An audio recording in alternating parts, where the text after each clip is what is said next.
mulai malam ini ya. Mulai malam ini, selagi kesempatan gembleng masih ada, sampai nanti kesempatan gembleng sudah tidak ada lagi,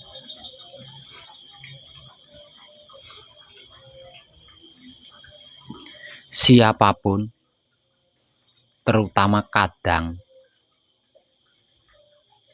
yang datang ke sini dengan tujuan gembleng harus dipastikan terlebih dahulu.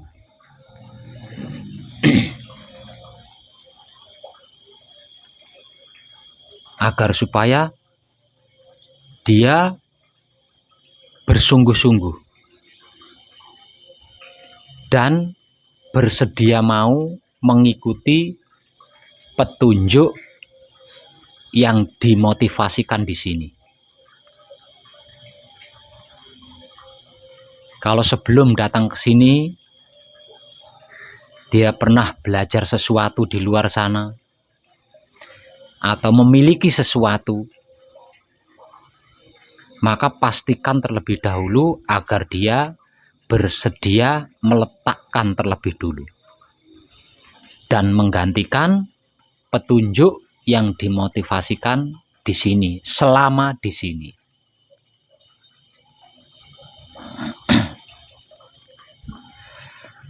Saya tidak mau lagi ada yang melakukan ketidaknyamanan seperti kemarin orang dari Karanganyar atau orang dari Magelang tempo dulu, dikarenakan tidak mengikuti petunjuk yang dimotivasikan selama di sini.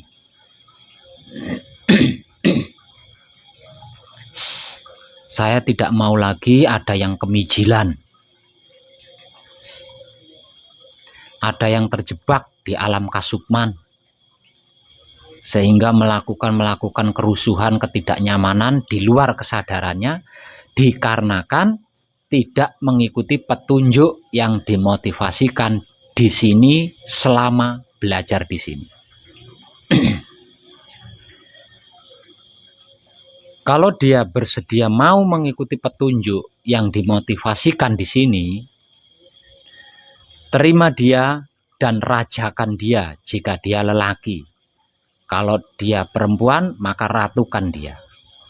Namun jika sehari dua hari diperhatikan kok tidak mengikuti petunjuk yang dimotivasikan di sini, maka segera hentikan dan suruh dia pulang. Daripada nanti dia terjebak di alam kasukman, daripada dia nanti kemijilan, daripada dia nanti melakukan hal-hal yang membuat kita semua tidak nyaman, seperti orang dari Karanganyar kemarin, lebih baik segera hentikan dan suruh dia pulang.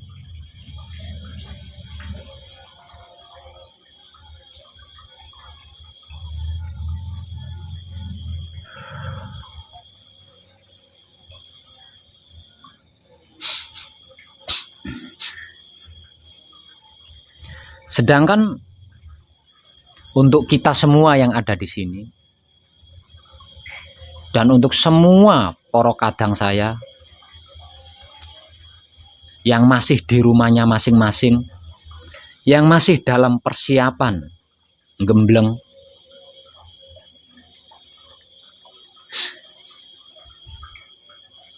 tentang apa yang sedang saya kaji di sini, tentang apa yang sedang saya praktekkan di sini, saya sudah berulang kali memberikan informasi. Ada ratusan konten video saya yang saya upload di Putra Romo Channel terkait apa dan bagaimana itu wahyu pancagaib dan wahyu pancalaku yang sedang saya kaji dan sedang saya praktekkan di sini.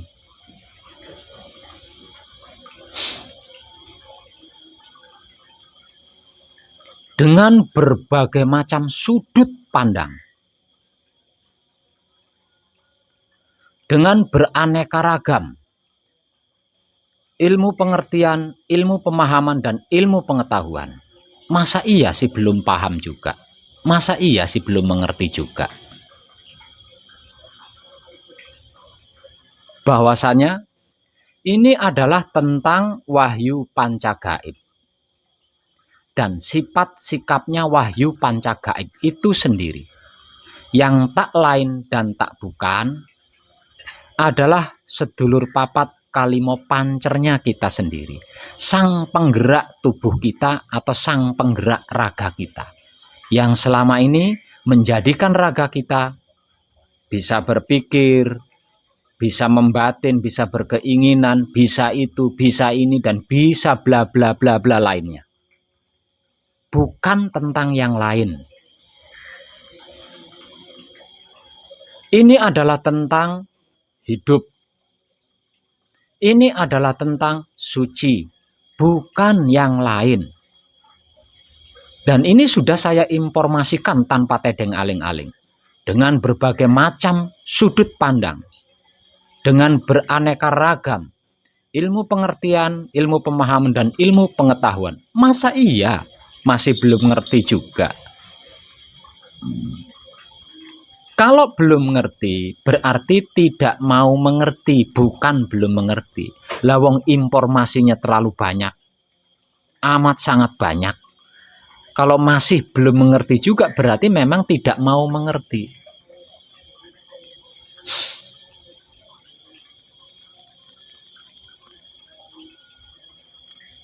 Ini adalah tentang wahyu pancagaib, tentang 5 ruh pemberian Tuhan, bukan tentang yang lain.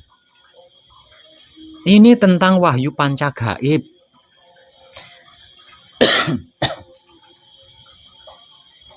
Dan sifat sikapnya wahyu pancagaib itu sendiri, yaitu wahyu pancalaku, yang hanya dapat dilakukan, hanya dapat dijalankan, hanya dapat dipraktekkan dengan kebaikan atau kebajikan atau kesadaran rasa cinta kasih sayang. Wahyu pancagaib yang tak lain dan tak bukan adalah isi daripada raga kita sendiri, hanya dapat dilakukan, hanya dapat dipraktekkan, hanya dapat diibadahkan, hanya dapat dikaji dengan kebaikan atau kebajikan atau kesadaran rasa cinta kasih sayang. Tidak bisa dilakukan atau dipraktekkan dengan kejahatan. Tidak bisa dilakukan atau dipraktekkan dengan keburukan. Sama sekali sangat tidak bisa. Wahyu pancagaib, 5 ruh pemberian Tuhan, yang tak lain dan tak bukan adalah sedulur papat kalimo pancernya kita sendiri, sang penggerak raga kita, hanya dapat dilakukan dengan kebaikan atau kebajikan atau kesadaran rasa cinta kasih sayang. Tidak bisa dipraktekkan atau dilakukan selain dengan kebaikan atau kebajikan atau kesadaran rasa cinta kasih sayang. Artinya, siapapun yang tergugah atau tertarik ikut mengkaji dan mempraktekkan wahyu pancagaib, dan sifat sikapnya wahyu pancagaib itu sendiri, yaitu wahyu pancalaku, berarti dia sudah siap menyukai kebaikan dan melakukan kebaikan, atau menyukai kebajikan dan melakukan kebajikan, atau menyukai kesadaran rasa cinta kasih sayang dan melakukan kesadaran rasa cinta kasih sayang. Kesimpulannya, ini tentang kebenaran, bukan selain kebenaran. Jadi untuk kita yang ada di sini dan poro kadang yang masih di rumahnya masing-masing, yang masih dalam persiapan gembleng, jangan ragu, jangan malu, jangan takut untuk mengakui dan melakukannya. Karena ini tentang kebenaran. Bagaimana tidak saya katakan ini tentang kebenaran? Lawang Wahyu Panca Gaib yang tak lain dan tak bukan adalah sedulur papat kalimo pancernya kita sendiri, itu hanya dapat dilakukan hanya dengan kebaikan atau kebajikan atau kesadaran rasa cinta kasih sayang. Tidak bisa dilakukan dengan keburukan, tidak bisa dilakukan dengan kejahatan, tidak bisa. Sama sekali sangat tidak bisa. Nah, di sini kita bisa mengambil kesimpulan bahwasanya ini adalah tentang kebenaran. Lah, untuk tentang kebenaran, jangan malu untuk mengakui. Jangan takut untuk melakukan. Lah, ketika kita melakukan keburukan, kita tidak pernah malu. Kita tidak pernah takut untuk melakukannya. Ketika kita melakukan kejahatan, kita tidak pernah malu, tidak pernah takut melakukannya. Kenapa tentang kebenaran kok malu dan takut? Saya rasa itu tidak lucu. Lawang ketika kita melakukan kejahatan, melakukan keburukan, kita tidak malu dan tidak takut, dengan suka-sukanya melakukan. Nah, ketika tentang kebenaran, tentang kebaikan kok malu, takut, itu kan tidak lucu.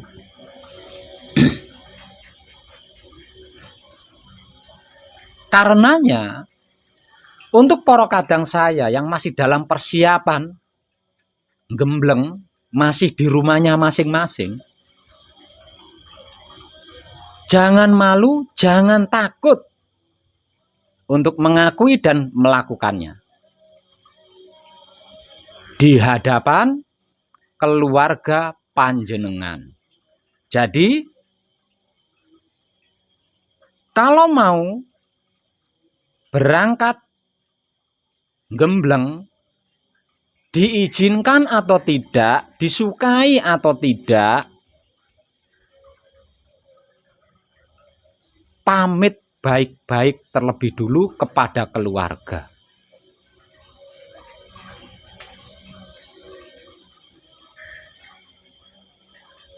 Kalau tidak diizinkan oleh keluarga, kemungkinan keluarga kita itu belum mengerti, belum memahami. Agar supaya keluarga kita mengerti dan memahami, maka katakan dengan jujur. Jangan berbohong, jangan berbelit-belit.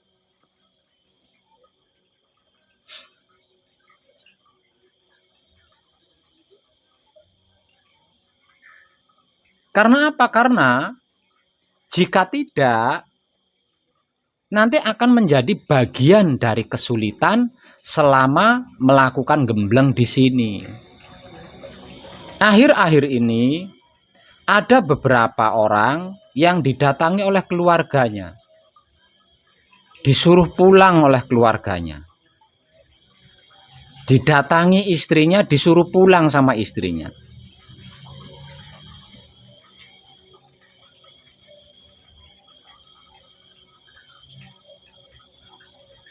Ada yang alasannya kelamaan, ada yang alasannya itu ini, dan lain sebagainya. Artinya, hal ini kan bisa momori laku, bisa menodai gembleng, sehingga gemblengnya menjadi gagal. Nah, agar hal ini tidak terjadi lagi di sini, maka sebelum berangkat gembleng, berpamitlah baik-baik kepada keluarga. Kalau sudah berpamit kepada keluarga baik-baik, setelah sampai di sini, beri kabar keluarganya. Setelah memberi kabar kepada keluarga, kalau sudah sampai di tempat tujuan, kemudian nonaktifkan handphonenya selama gembleng.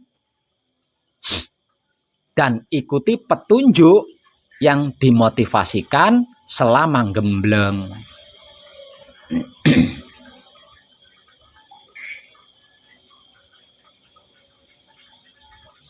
Nah, kalau pamitannya ndak baik-baik, ya pasti keluarga itu curiga. Keluarga itu akan berprasangka yang tidak-tidak. Dan hal ini akan menjadi bagian dari kesulitan gemblengnya panjenengan. Lah, daripada gembleng mengalami kesulitan-kesulitan yang pada akhirnya seharusnya sebentar jadi lama, lebih baik terbuka tentang apa yang sedang dikaji dan akan dipraktekkan. Ini tentang kebenaran. Jangan malu untuk mengakui. Ini tentang kebenaran. Jangan takut untuk melakukannya.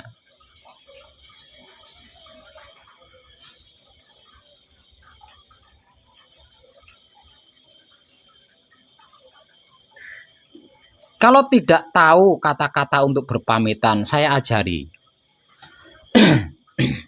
Sayangku, mamahku, jantung hatiku,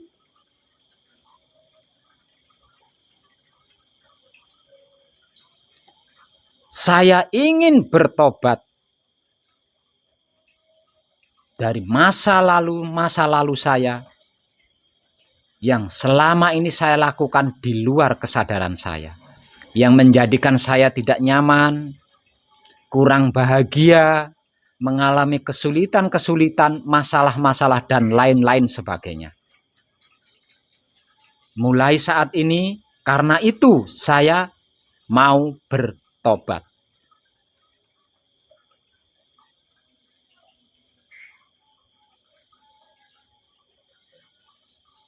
Untuk pertobatan ini, saya akan mendatangi seseorang yang saya yakini bisa menunjukkan jalan bertobat. Jadi saya mohon izin. Kalau sudah melakukan 3 level, saya mohon izin setidaknya 4-5 hari untuk melakukan pertobatan ini. Saya minta kerelaanmu selama saya pergi untuk bertobat.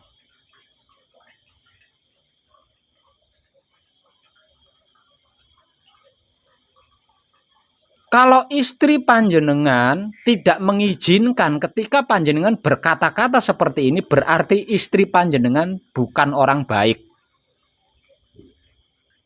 Keputusannya ada pada diri panjenengan sendiri. Tapi kalau istri panjenengan mendengar kata-kata panjenengan seperti ini, meneteskan air mata bahagia, berarti dia adalah istri sejatimu.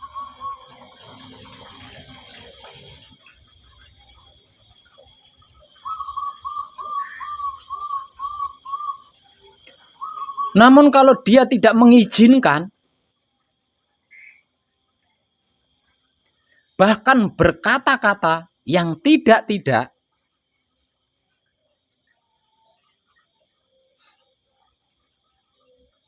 beri pengertian secara luas.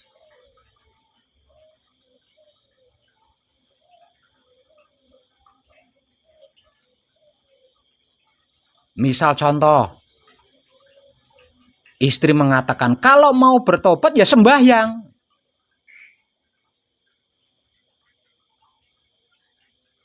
Berdoa. Sayangku kan tahu sendiri jawabannya. Jantung hatiku kan tahu sendiri. Saya sudah melakukan sembahyang. Saya sudah berdoa. Walaupun itu kadangkala. Namun setelah selesai sembahyang, setelah selesai berdoa, saya masih menggunjing tetangga. Saya masih membicarakan orang lain. Dengan cara seperti ini, bagaimana mungkin tobat saya diterima oleh Tuhan? tentang pertobatan. Untuk bertobat, sembahyang, berdoa itu tidak cukup sayangku. Butuh lebih dari sekedar sembahyang. Butuh lebih dari sekedar berdoa, dan perlu ada petunjuk dari seseorang yang sudah mumpuni tentang pertobatan. Karena itu, sekali lagi aku mohon kerelaanmu dan izinmu.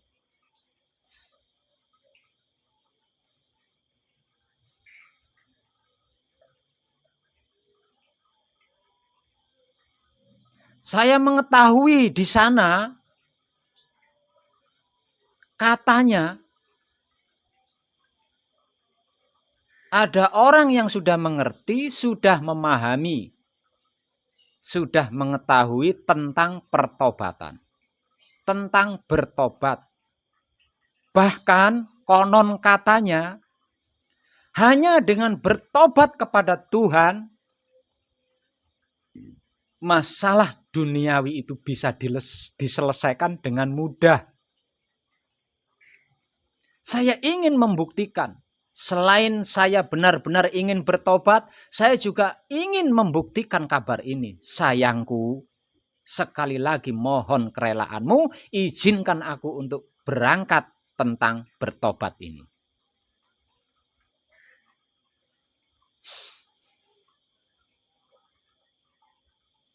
Nah, kalau istri masih ngeyel, orang yang kamu maksud wong edan bagu kan, masa mau bertobat kok sama wong edan bagu?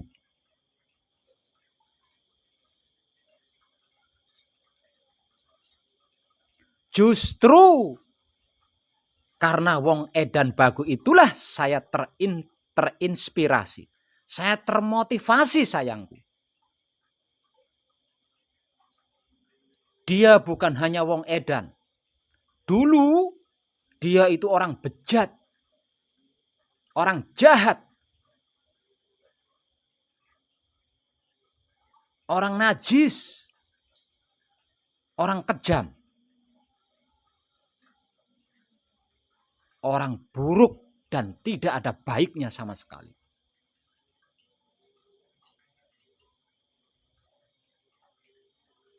Tapi dia bisa bertobat. Sebegitu jahatnya dia zaman dulu. Sebegitu buruknya masa lalunya. Saking buruknya, saking jahatnya. Sampai-sampai dia menyebut dirinya sebagai wong edan. Namun sejahat-jahatnya dia, seburuk-buruknya dia. Dia bisa bertobat sayangku. Aku terinspirasi oleh dia. Aku tergugah oleh dia. Dan betapapun jahatnya dia zaman dulu, Tuhan menerima taubatnya. Tuhan mengampuni seluruh kejahatannya di masa lalu. Saya terinspirasi oleh dia sayangku. Sebab karena itu, saya mau bertobat meniru dia.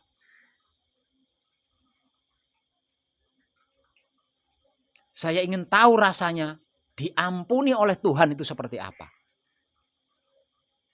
Saya ingin mengalami dengan pengampunan dari Tuhan. Masalah duniawi tentang apapun itu bisa saya hadapi dengan mudah. Selain benar-benar saya ingin bertobat, saya ingin membuktikan kabar ini. Sekali lagi, mohon izinkan saya. Mohon kerelaanmu.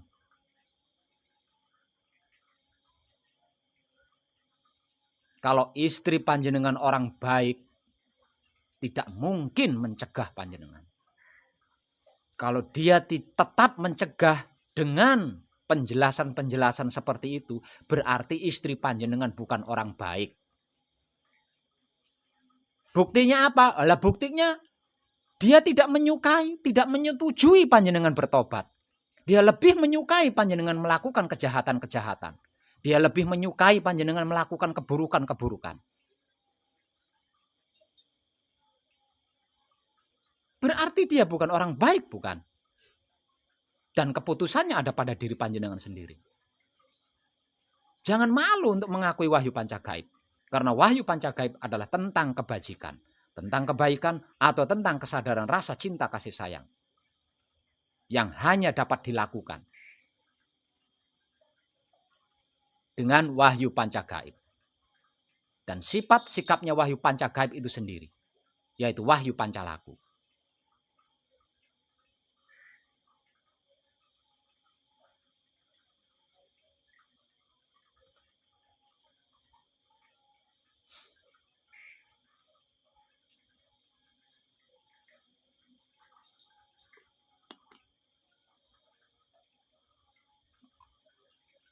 Saya perhatikan ini juga menjadi bagian dari kesulitan panjenengan ketika gembleng.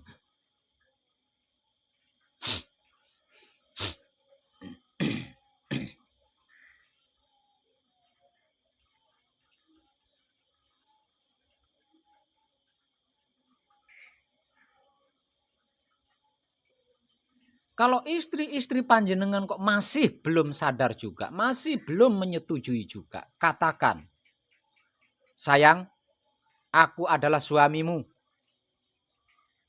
Aku adalah kepala keluarga di sini. Aku adalah kepala rumah tangga di sini. Kamu mau tahu apa tanggung jawab seorang suami?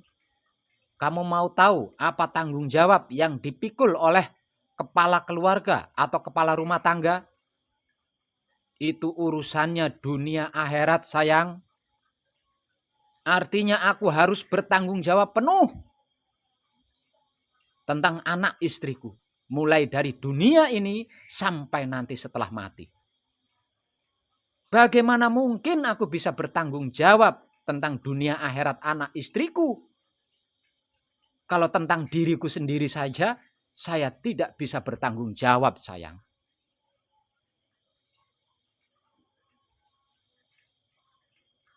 Seorang wanita, seorang perempuan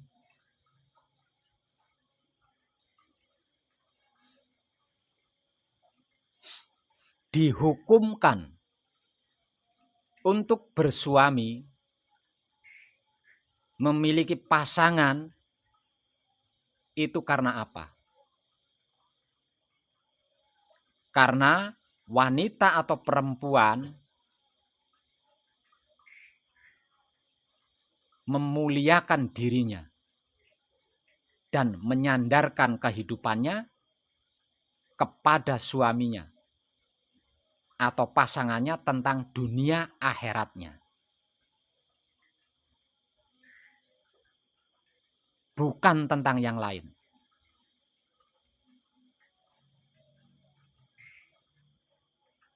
Simpel singkatnya, agar supaya bisa mendapatkan kesempurnaan dunia akhirat, seorang wanita atau perempuan itu dihukumkan untuk memiliki suami.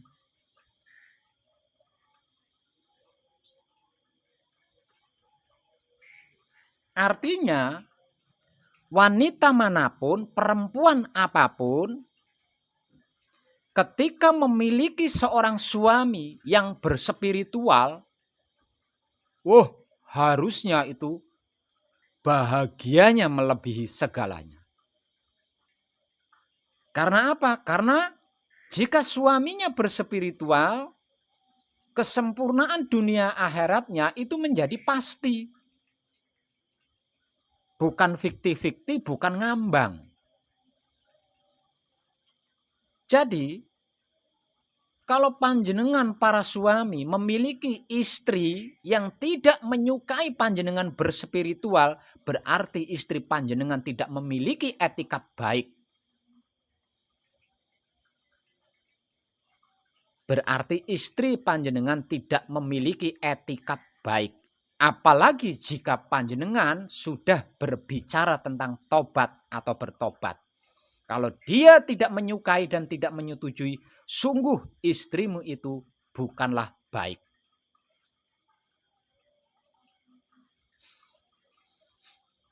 Namun untuk panjenengan para suami yang sedang berspiritual, Dan istri panjenengan sangat menyukai spiritual panjenengan, apapun bentuk spiritualnya.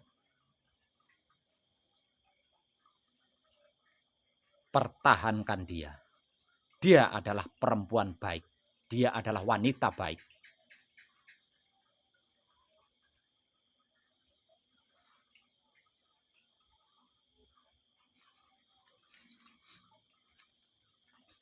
Tentang ini silahkan ditanyakan kemanapun. Kalau jawabannya tidak sama seperti apa yang saya informasikan ini, tidak usah percaya sama saya.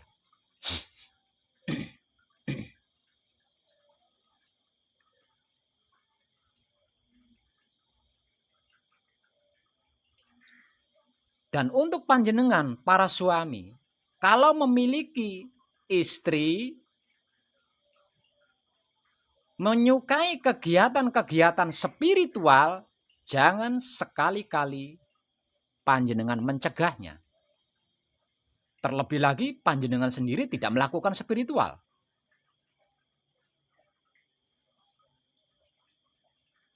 Karena apa? Karena dia sedang belajar baik. Apapun bentuk spiritualnya. Namun, jika selama istri panjenengan berspiritual kok tidak menghormati panjenengan, cegah dia. Karena dia sudah tersesat.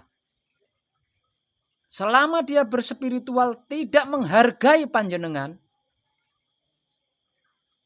cegah dia. Karena dia sedang tersesat. Dan panjenengan sebagai seorang suami punya hak untuk mencegah kesesatan seorang istri. Namun selama dia berspiritual kok dia semakin menghormati panjenengan, semakin setia kepada panjenengan, semakin menghargai panjenengan, jangan sekali-kali panjenengan mencegahnya. Jangan sekali-kali panjenengan melarangnya. Terlebih lagi panjenengan sendiri tidak berspiritual. Silakan ditanyakan kemanapun tentang ini. Jika jawabannya tidak sama seperti saya, nggak usah percaya sama saya.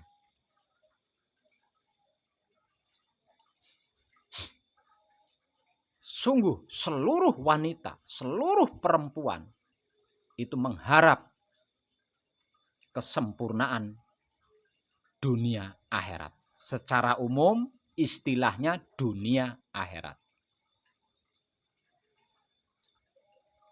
Dan kesempurnaan dunia akhirat ini hanya dapat diperolehnya dari seorang suami yang berspiritual. Jadi aneh dan tidak lucu jika memiliki suami yang sedang berspiritual ditentang, dilarang, dicegah. Tidak lucu.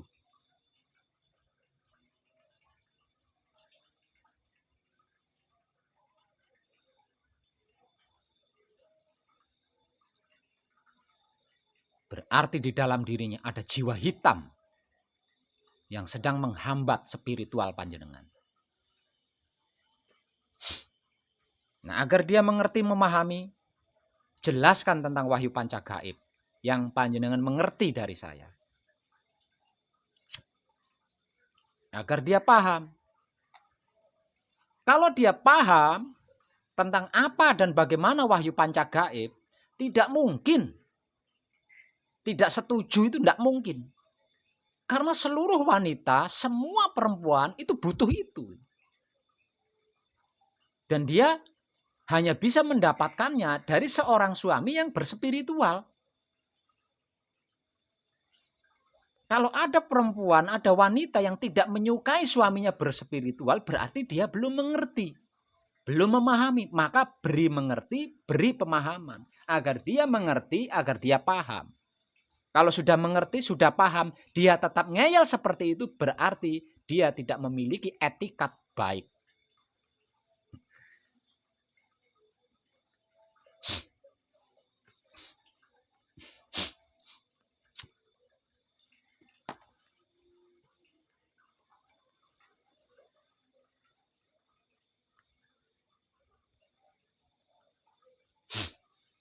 Membawa-bawa nama saya, enggak apa-apa. Saya tidak akan sakit hati. Nama saya dibawa-bawa, untuk menggugah kesadaran seseorang, saya tidak akan pernah sakit hati. Saya rela. Apalagi sampai ada kata-kata, ngapain berguru sama wong edan? Justru wong edan inilah yang membuat saya terinspirasi. Dia bukan cuma edan, dia jahat dulunya. Dia kejam dulunya, dia buruk. Bahkan bisa dikatakan najis dulunya. Darahnya bisa dikatakan halal untuk dibunuh waktu dulu. Namun sejahat dan seburuk apapun masa lalunya, dia bisa bertobat dan taubatnya diterima oleh Tuhan. Sebab itu dia menggunakan istilah wong edan karena saking edannya kehidupan di masa lalunya. Dia bisa bertobat. Lah wong edan saja bisa bertobat. Kenapa kita yang tidak edan kok tidak bisa bertobat? Untuk bertobat, sembahyang itu tidak cukup. Untuk bertobat, berdoa itu tidak cukup. Butuh lebih dari sekedar sembahyang. Butuh lebih dari sekedar berdoa. Itu pun dibutuhkan juga seseorang yang sudah bertobat di situ. Artinya seseorang yang sudah bertobat itu memiliki pengetahuan tentang bertobat. Jadi dia bisa memberi petunjuk. Nah, kalau kita bertobat minta petunjuk kepada orang yang belum bertobat, ya bodoh sendiri. Nah, wong belum tahu pengetahuannya kok dimintai petunjuk. Bodoh sendiri.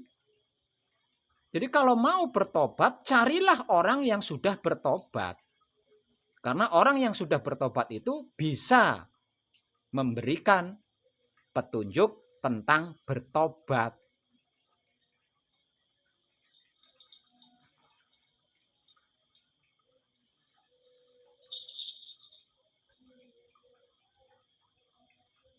Buktinya apa kalau wong edan baku itu bertobat dan tobatnya diterima oleh Tuhan? Buktinya wong edan baku bisa mencintai orang yang membenci wong edan baku.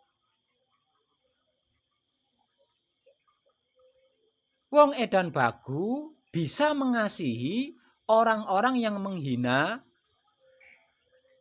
dan mencaci wong edan baku. Wong edan baku bisa menyayangi orang-orang yang mengfitnah wong edan baku. Dan wong edan baku bisa melakukan kebaikan-kebaikan kepada orang-orang yang menjahati wong edan baku. Kalau taubatnya tidak diterima, tidak mendapat pengampunan dari Tuhan, mana mungkin mampu melakukan seperti itu, sayang. Katakan seperti itu.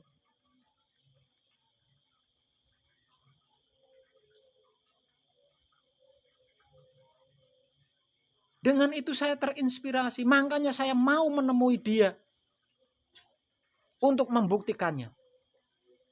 Benarkah seperti itu?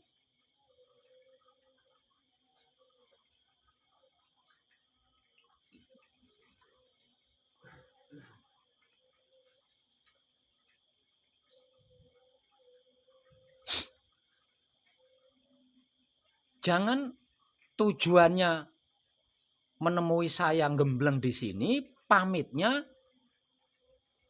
ke sana-sana. Ya pasti curiga, pasti berprasangka itu dan ini keluarga anak istri. Dan ini akan mempersulit gemblengnya panjenengan. Jadi diizinkan tidak diizinkan, disetujui tidak disetujui, berpamitlah baik-baik secara jujur. Kalau mengalami kendala, setidaknya tiru kata-kata saya tadi.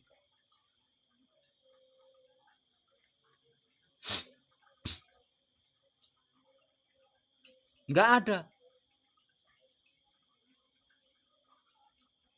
Kaum istri yang tidak bahagia mendengarkan pengakuan suaminya bertobat itu enggak ada. Kalau sampai ada, berarti itu bukan istri yang baik.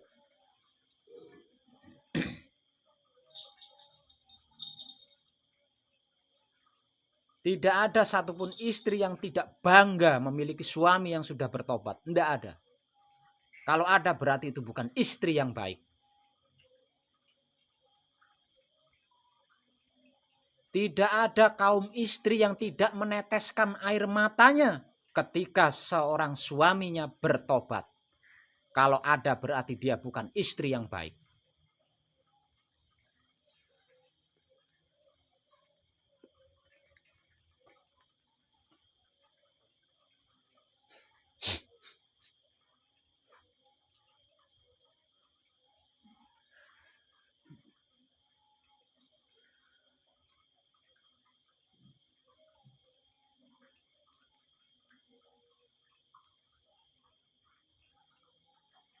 Berulang kali bahkan ratusan konten video saya memberikan informasi tanpa tedeng aling-aling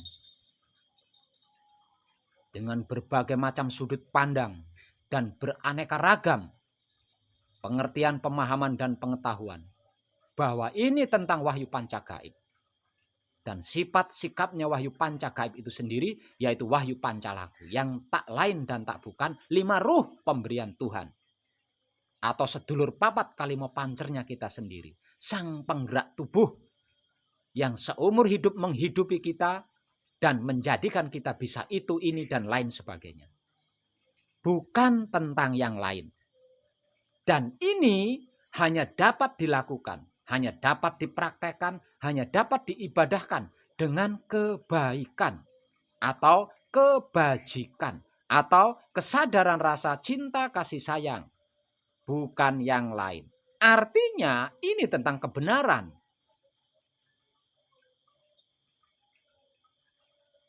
Ini tentang kebenaran. Jadi jangan malu untuk mengakui wahyu pancagaib. Jangan malu untuk mengakui kebenaran. Jangan takut untuk melakukan kebenaran. Jangan takut untuk melakukan pancagaib.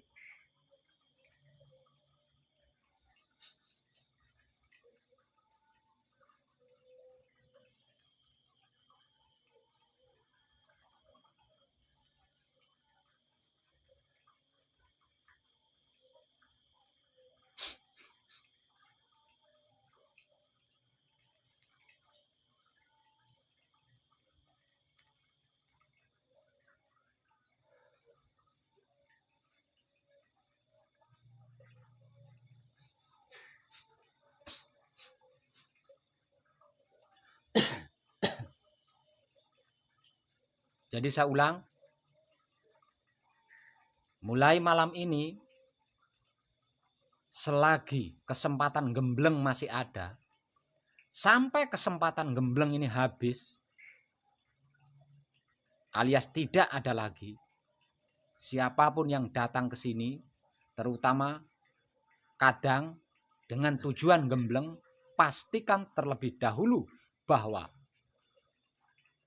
niatnya tersebut bersungguh-sungguh dan bersedia mau mengikuti petunjuk yang dimotivasikan di sini selama gembleng. Jika tidak mau, jangan izinkan untuk mengikuti gembleng. Suruh dia balik lagi. Kalau dia mau, maka rajakan dia jika dia adalah lelaki. Kalau perempuan, ratukan dia. Namun, jika sehari 2 hari diperhatikan kok tidak mengikuti petunjuk yang dimotivasikan di sini, maka segera hentikan dia dan sarankan untuk pulang.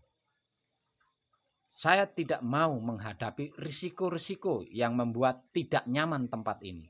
Seperti kemijilan, terjebak di alam kasukman, atau melakukan aktivitas-aktivitas yang tidak membuat nyaman di luar kesadarannya. Dikarenakan tidak mau mengikuti petunjuk yang dimotivasikan. Kedua, untuk para kadang yang masih dalam persiapan mengikuti gembleng, selama gembleng ini masih ada, selama kesempatan gembleng ini masih ada, sebelum berangkat berpamitlah baik-baik kepada keluarga. Diizinkan atau tidak diizinkan. Sedangkan cara berpamit kalau tidak bisa, tiru bahasa saya tadi. Syukur-syukur punya bahasa sendiri.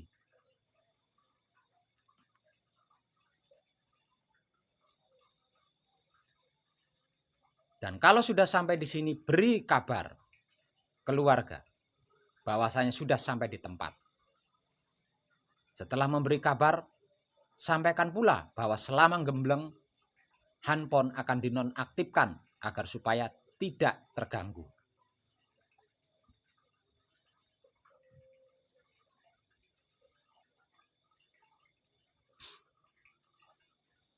Dikarenakan saya tidak mau lagi ada peserta gembleng di sini didatangi istrinya, dipaksa suruh pulang.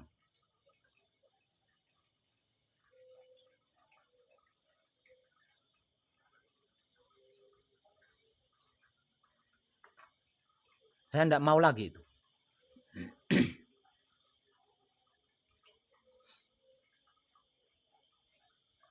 Saya sudah melakukan semuanya, segalanya, bahkan seluruhnya saya berikan secara gratis. Kok kejadiannya seperti itu? Jadi saya tidak mau ada lagi yang seperti itu.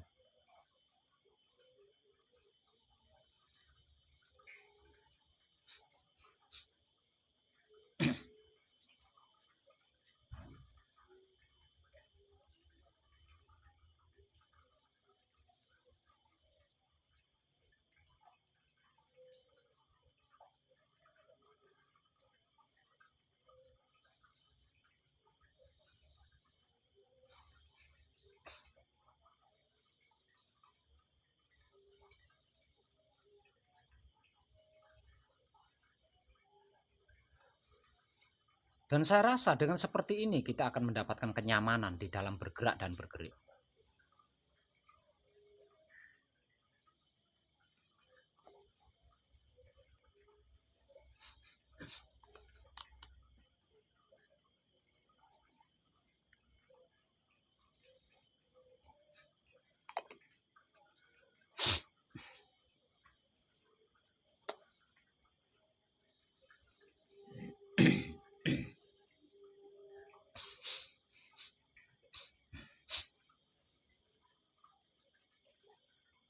Dengan kejadian demi kejadian,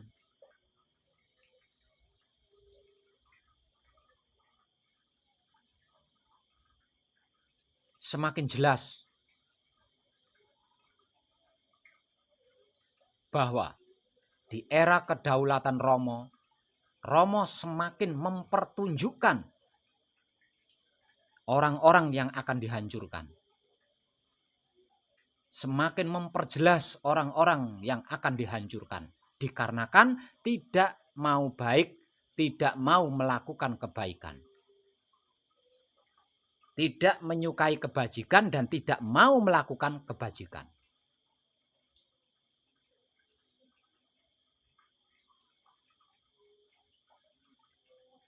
Dan semakin terus-menerus saya menggugah kesadarannya agar dapat diselamatkan.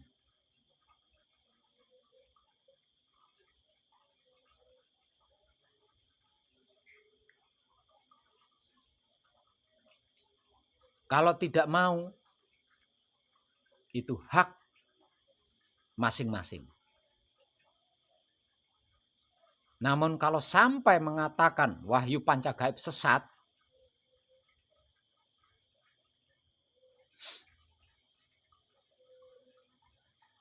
wahyu pancagaib bla bla bla bla, maka ini tentang kebaikan, ini tentang kebajikan, maka perhatikan kehidupan panjenengan setiap saat. Apa yang akan terjadi? Karena ini adalah zamannya, ini adalah waktunya, ini adalah saatnya. Menganggap wahyu pancagaib sesat berarti menganggap sedulur papat kalimo pancernya panjenengan sendiri sesat.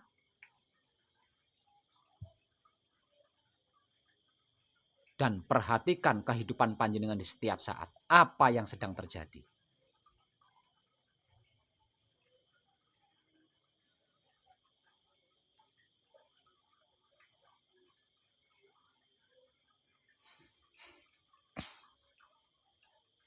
Bagi saya pribadi, wahyu pancagaib adalah terbaik. Kenapa wahyu pancagaib terbaik? Kenapa saya berani mengatakan bahwa wahyu pancagaib adalah terbaik? Karena hanya wahyu pancagaib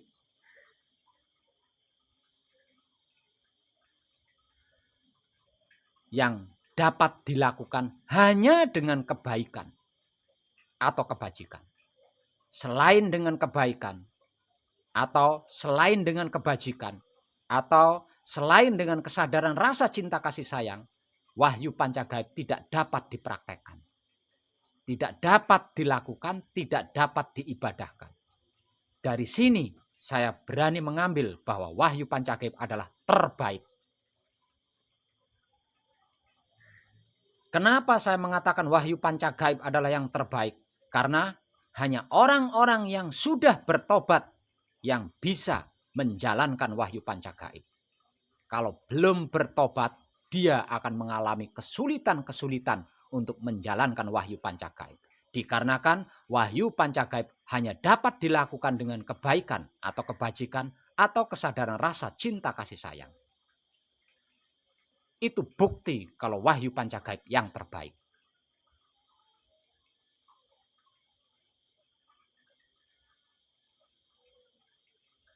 Tidak percaya, tetap tidak percaya itu hak panjenengan. Namun perhatikan kehidupan panjenengan di setiap saatnya. Apa yang panjenengan alami? Hingga sampai ajal menjemput panjenengan. Dan ketika ajal itu datang menjemput panjenengan, panjenengan akan bergetar mengingat apa yang sudah saya informasikan tanpa tedeng aling-aling. Namun ingatan panjenengan pada saat itu sia-sia, tidak ada gunanya.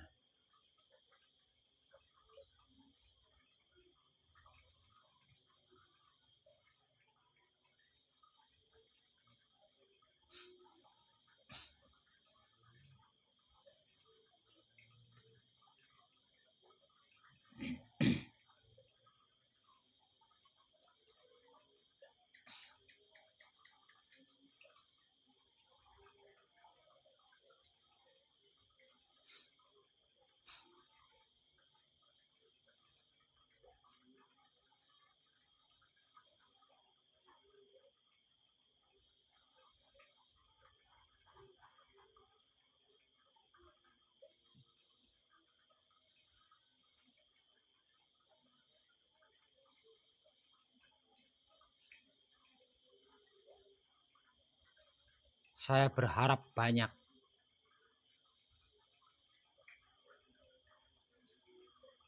apa yang saya informasikan melalui video kali ini bisa dimengerti.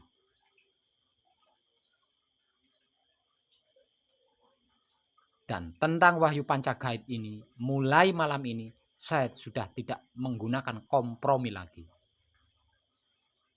Karena kompromi yang saya gunakan selama ini justru diremehkan.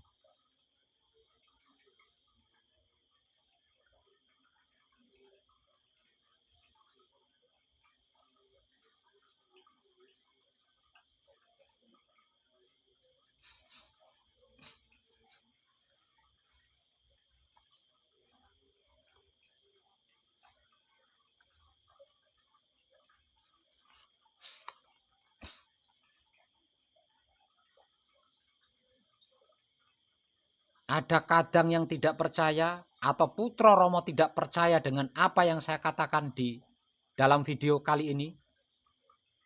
Perhatikan kehidupan panjenengan di setiap saatnya. Walaupun panjenengan mengaku Putra Romo, walaupun panjenengan fasih hafal bacaan-bacaan, kunci paweling, punya asmo, hafal mijil singkir, Apakah panjenengan mampu menyelamatkan diri panjenengan dari masalah-masalah dunia? Perhatikan saja kalau tidak percaya.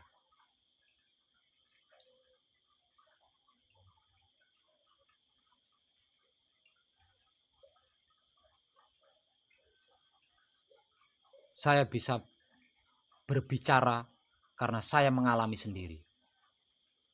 Saya berani berbicara karena saya mengalami sendiri, karena saya melakukan sendiri. Bahwasanya wahyu panca gaib, wahyu panca laku tidak bisa dilakukan. Tidak bisa dijalankan dengan cara apapun, dengan jalan apapun, dengan teknik apapun. Selain dengan kebaikan. Atau selain dengan kebajikan. Atau selain dengan kesadaran rasa cinta kasih sayang. Tidak percaya, buktikan saja. Perhatikan kehidupan panjenengan di setiap saatnya. Apa yang terjadi?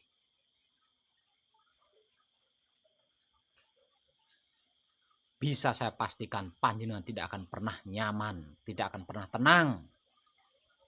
Apalagi tentram, jauh banget.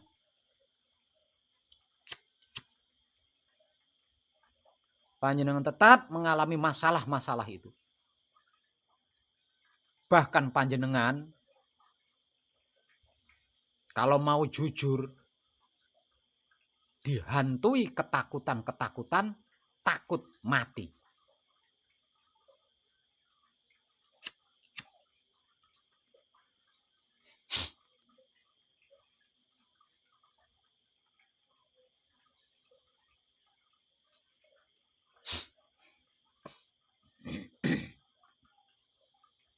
Jadi secara tidak langsung melalui video ini, saya menggugah kesadaran seluruh putra Romo.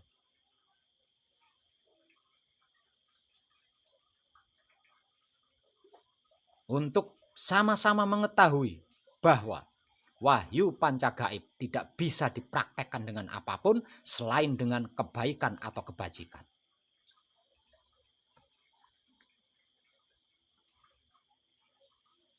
Suka tidak suka, mau atau tidak mau,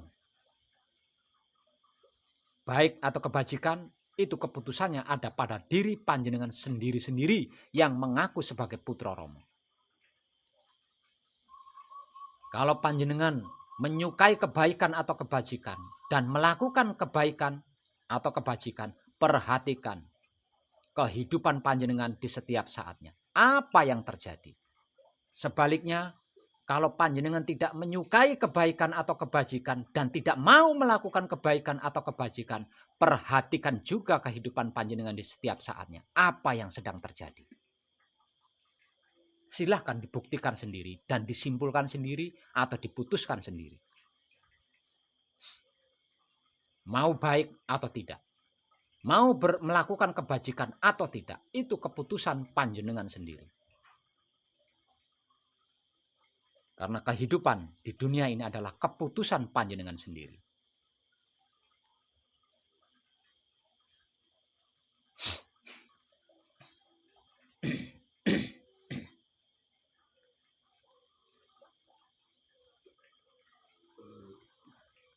Panjenengan tidak menyukai saya itu bukan masalah. Panjenengan percaya dengan apa yang saya informasikan atau tidak percaya kepada saya, kepada apa yang saya informasikan, itu bukan suatu masalah.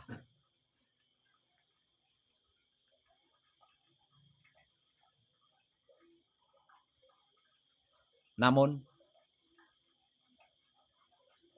sukai dan lakukanlah kebaikan atau kebajikan.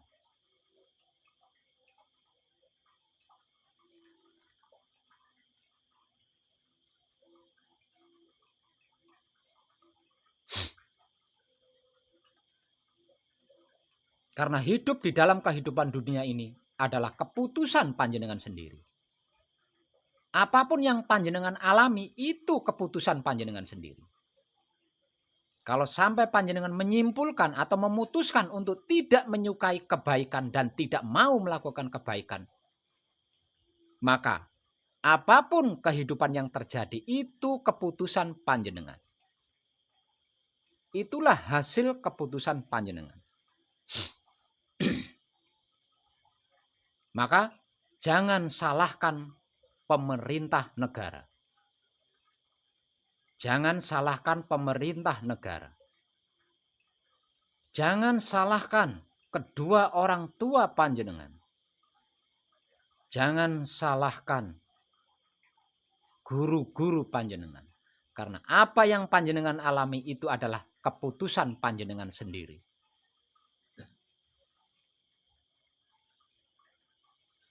Baik keputusan panjenengan sendiri, buruk keputusan panjenengan sendiri. Hasil dari kebaikan itulah hasil keputusan panjenengan sendiri. Hasil dari keburukan itulah hasil keputusan panjenengan sendiri. Nah, kalau semuanya itu adalah keputusan panjenengan sendiri, pilihan panjenengan sendiri, bagaimana mungkin akan bisa menyalahkan pemerintah negara? Bagaimana mungkin bisa menyalahkan kedua orang tua? Bagaimana mungkin bisa menyalahkan guru-guru panjenengan?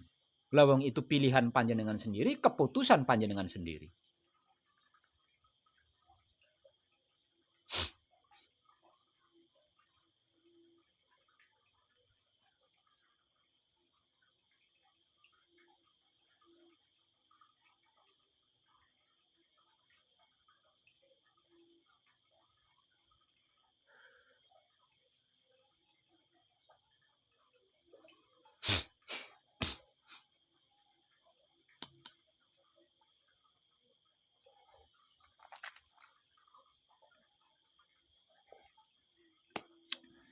Di dalam kebaikan atau di dalam kebajikan atau di dalam kesadaran rasa cinta kasih sayang tidak ada kesedihan. Tidak ada kepedihan. Tidak ada penderitaan. Tidak ada kecelakaan. Tidak ada gagal. Tidak ada miskin. Tidak ada kekurangan. Bahkan tidak ada kematian.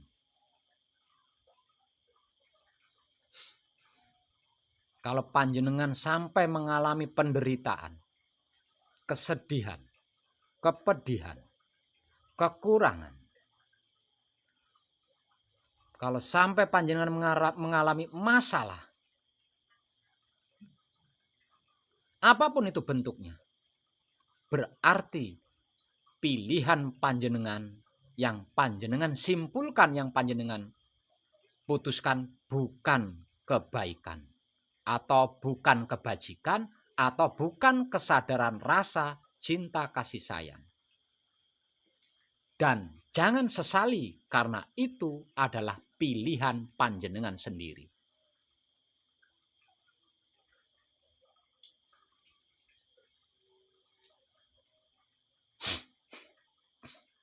Saya ulang, ingat dan ketahuilah, di dalam kebaikan atau kebajikan atau kesadaran rasa cinta kasih sayang, yang ada hanya kesempurnaan. Tidak ada penderitaan, kesedihan, kepedihan, kekurangan, kemiskinan, ketidaktahuan,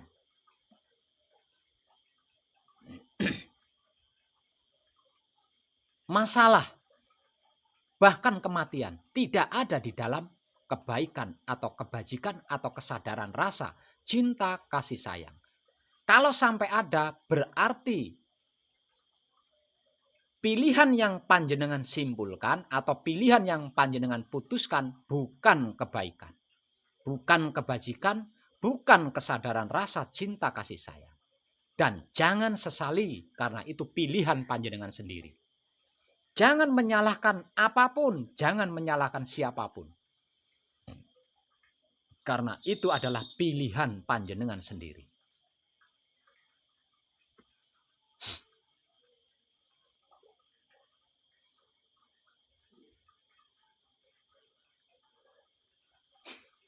Tuhan memang maha memberi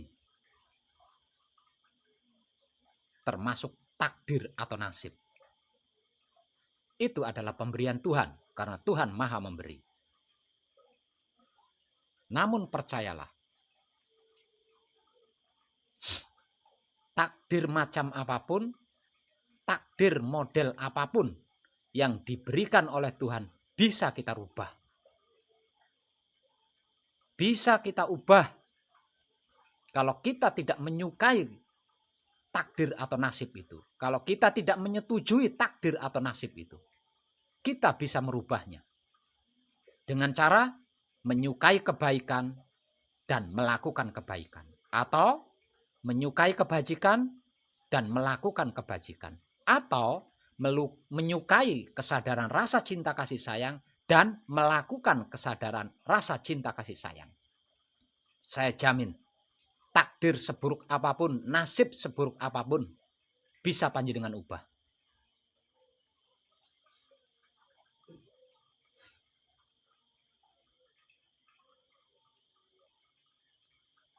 Kenapa? Karena kita adalah yang melakukan firman Tuhan.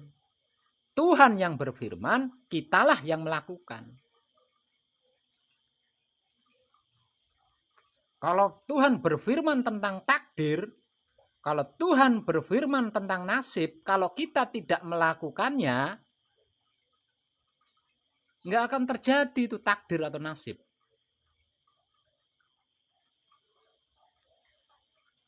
Lawang yang melakukan firman Tuhan itu adalah kita, manusia hidup. Nah, kalau manusia hidup tidak melakukannya, firman itu hanya sebatas wacana.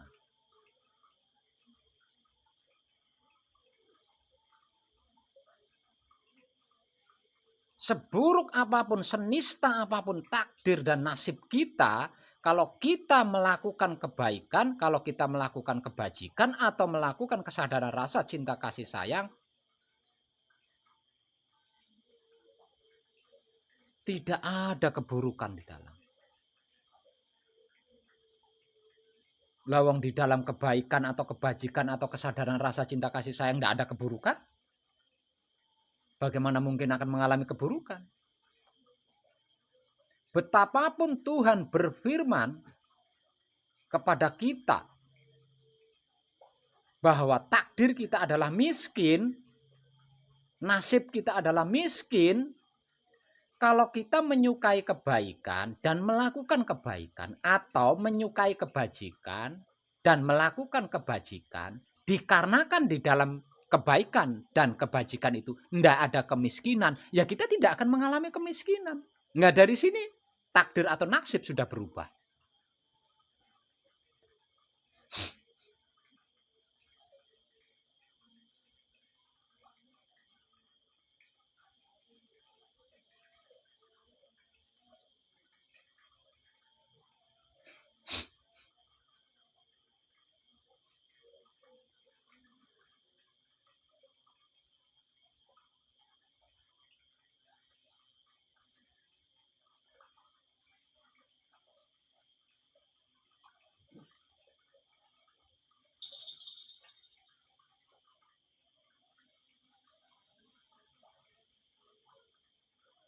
Inilah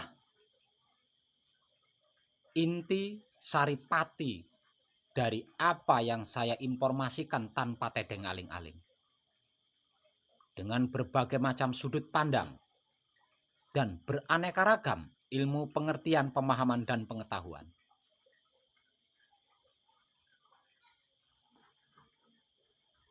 Dan jumlah dari informasi ini ada ratusan konten videonya.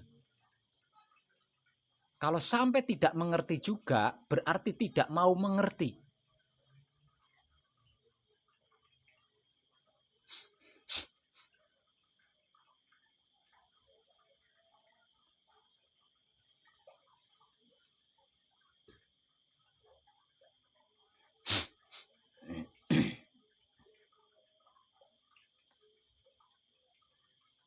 Kalau disimpulkan secara singkat, sesungguhnya ini adalah tentang pertaubatan. Ini adalah tentang tobat, ini adalah tentang pertobatan. Dari masa lalu, apapun itu judulnya.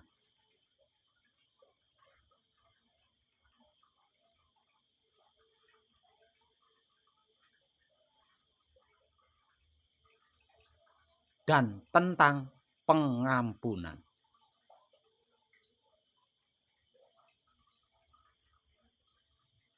Tidak ada spiritual terbaik, tidak ada laku terbaik selain bertobat. Tidak ada spiritual terbaik, tidak ada spiritual tertinggi, tidak ada laku terbaik, tidak ada laku tertinggi selain bertobat.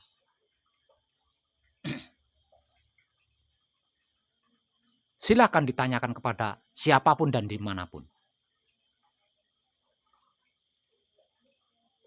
Dan tidak ada kebahagiaan terbaik, tidak ada kebahagiaan tertinggi selain mendapatkan pengampunan dari Tuhan setelah bertobat. Itu kesimpulan tersingkat dari saya tentang apa yang sudah saya informasikan tanpa tedeng aling-aling. Artinya, tidak menyukai wahyu pancagaib,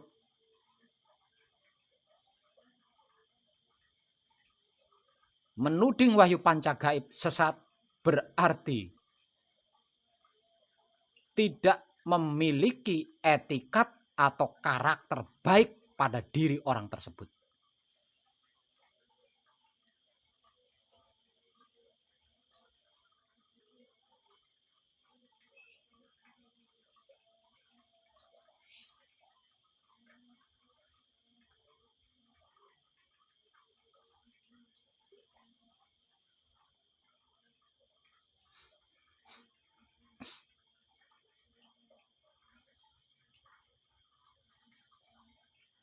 Dan selama panjenengan belum bertobat,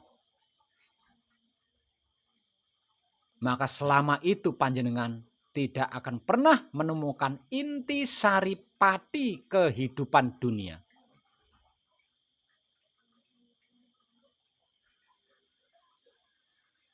Selama panjenengan belum bertobat, berarti selama itu panjenengan belum pernah mendapatkan pengampunan dari Tuhan.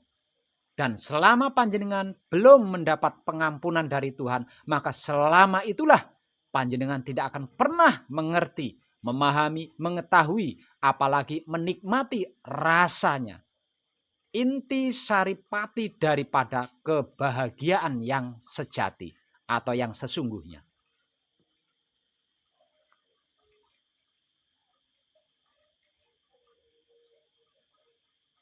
Sungguh semuanya itu sudah saya informasikan.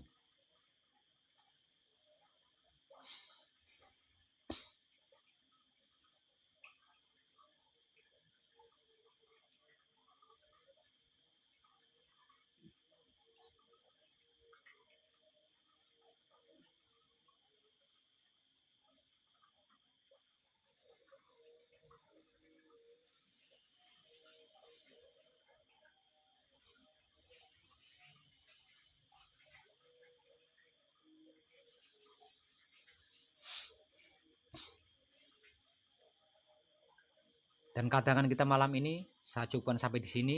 Tercerahkan kita semua dan terima kasih.